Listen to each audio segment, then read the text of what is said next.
आलू पराठा खाने वाले भूत। एक बार की बात है, एक गांव में एक औरत रहती थी। उसका नाम नीलम था। उसका पति गांव में आलू पराठा बेचा करता था। फिर एक दिन उसकी किसी कारण मौत हो जाती है और नीलम अकेली पड़ जाती है।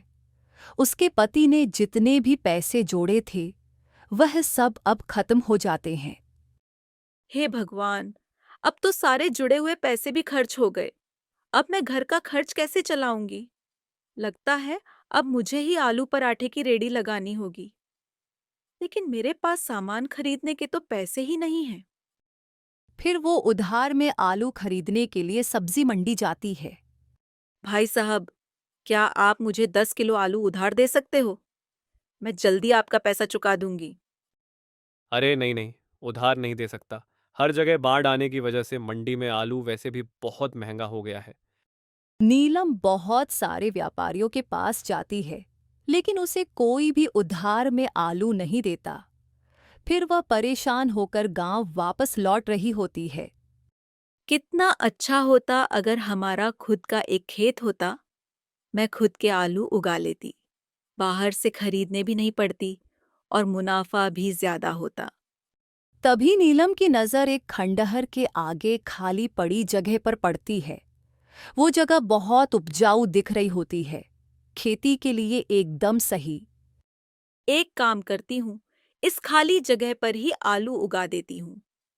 वैसे भी यहाँ कोई आता जाता तो है नहीं।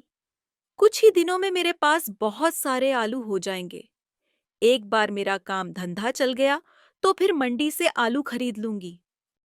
फिर यही सोचकर नीलम उस खाली जगह के लालच में आकर वहीं आलू की खेती करने लगती है। लेकिन उसे यह नहीं पता था कि जिस जमीन पर वो आलू उगा रही है वो जगह श्रापित है। फिर कुछ ही दिनों में बहुत सारे आलू उग जाते हैं। लेकिन नीलम जब भी कोई आलू तोड़ती तो आलू की जड़ में खून लगा होता। अरे ये खून कैसा है? जब भी नीलम कोई आलू तोड़ती तो उसकी जड़ से खून आने लगता। हे भगवान! ये क्या चक्कर है? हर आलू के साथ खून क्यों आ रहा है? अरे छोड़ो, कोई बात नहीं। इन्हें अच्छे से पानी से धो दूंगी। किसी को क्या ही पता चलने वाला है। फिर नीलम खेत के सारे आलू तोड़कर अपने घर ले आती है और उन्हें पानी से धो लेती है। फिर अगले दिन से वह आलू परांठे की रेडी लगाना शुरू कर देती है। आलू पराठा खा लो। 10 रुपए में 2 आलू पराठा। आओ आओ जल्दी आओ। सबसे सस्ता यही पाओ।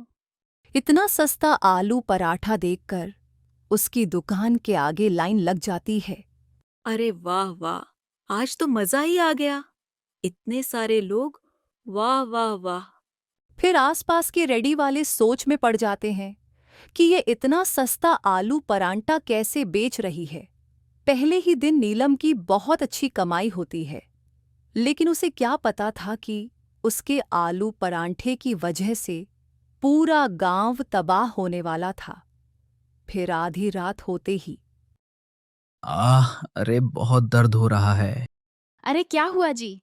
अरे यार, 10 रुपए के 2 आलू के पराठे खा लिए, तब से पेट में बहुत दर्द हो रहा है। तभी रोहित के शरीर का तापमान बहुत बढ़ जाता है और उसका चेहरा लाल हो जाता है। तभी उसके दांत और नाखून लंबे होने लगते हैं। तभी रोहित डरावनी डरावनी आवाज निकालने लगता है। तभी रोहित देखते ही देखते भूत बन जाता है। उसकी पत्नी की हालत खराब हो जाती है। अरे मर गए रे, इन्हें क्या हो गया? ये तो भूत बन गए।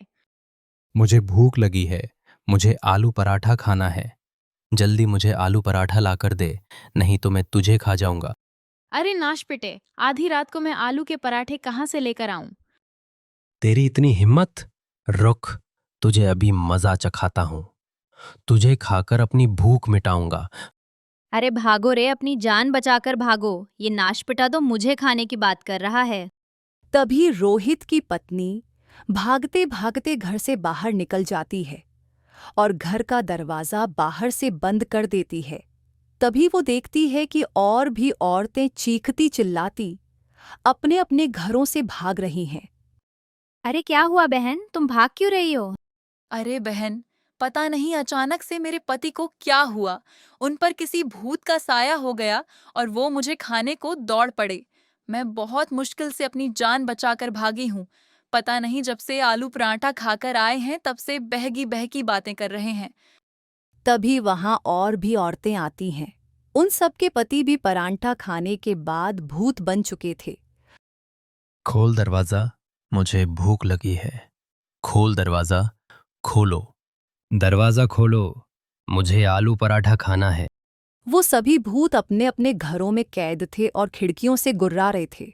सभी की पत्नियां एक साथ इकट्ठा हो जाती हैं और पड़ोसन की छत पर जाकर छुप जाती हैं और पूरी रात वहीं छुपी रहती हैं। वो भूत पूरी रात दरवाज़ा तोड़ने की कोशिश करते हैं लेकिन नाकाम रहते हैं। तभी सुबह होने पर रोहित के घर दूध वाला आता है। दूध ले लो, दूध वाला आया है। अरे आज गौरी भाभी दरवाजा क्यों नहीं खोल रही? गौरी भाभी, अरे दूध ले लो। अरे ये दरवाजा तो बाहर से बंद है। एक काम करता हूँ, दरवाजा खोलकर दूध अंदर रख देता हूँ। अगर बाहर रखकर जाऊंगा तो गली के कुत्ते सारा दूध पी जाएंगे। फिर दूध वाला दरवाज़ा खोल देता है। तभी उसकी आंखें फटी की फटी रह जाती है। सामने भूत खड़ा होता है। अरे मर गए रे। अरे अरे ये क्या चीज है भाई?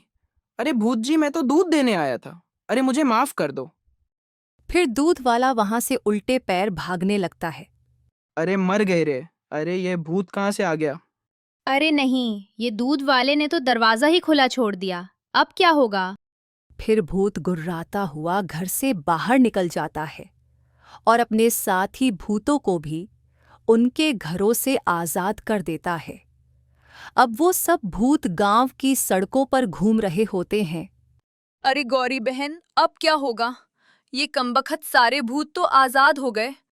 तभी नीलम भी अपनी रेडी लेकर घर से निकल पड़ती है। कल तो मज़ा ही आ गया। बस आज भी कल जितनी कमाई हो जाए तो मज़ा आ जाएगा। फिर कुछ देर में नीलम भी अपनी जगह पहुंच जाती है और रेडी लगाकर ग्राहकों को आवाज देने लगती है। आओ आलू पराठा खाओ। 10 रुपए के दो, इतना सस्ता और कहीं नहीं मिलेगा। जल्दी आओ और जल्दी पाओ। तभी वो सारे भूत नीलम की रेडी के पास आ जाते हैं।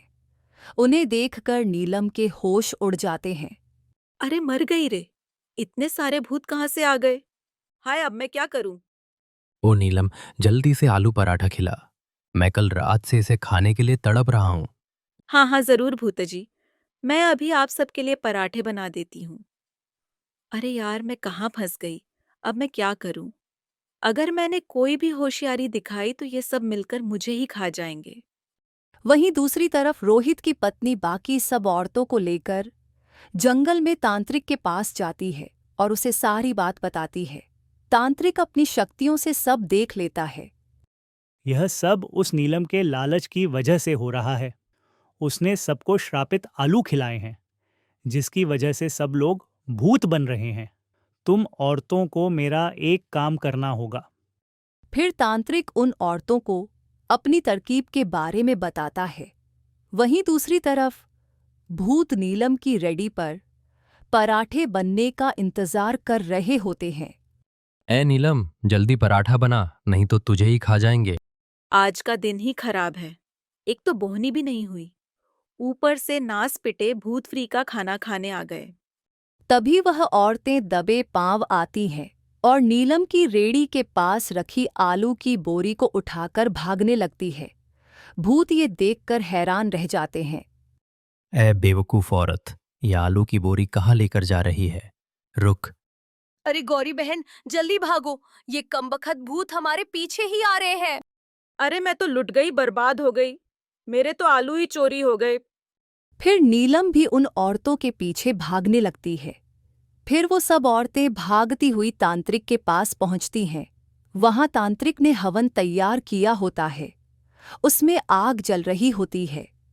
तांत्रिक बाबा, आपके कहने पर हम सारे आलू ले आए हैं। बहुत बढ़िया। जल्दी से यह सारे आलू इस हवन कुंड में डाल दो। फिर गौरी आलू की बोरी को हवन कुंड में डाल देती है। आलू जलते ही वो सारे भूत तड़पने लगते हैं। फिर देखते ही देखते उन सब आदमियों से भूत का साया हट जाता है और वह सब ठीक हो जाते हैं। अरे वाह वाह, मैं तो ठीक हो गया। नीलम, यह तुमने ठीक नहीं किया। तुम्हें उस खंडहर के खेत से दूर रहना चाहिए था। मुझे माफ कर दो। मेरे लालच की वजह से यह सब हुआ है। मैं आगे से ऐसा कुछ नहीं करूंगी। फिर नीलम सबसे माफी मांगती है और मेहनत करके अपना आलू पराठे का काम चलाती है।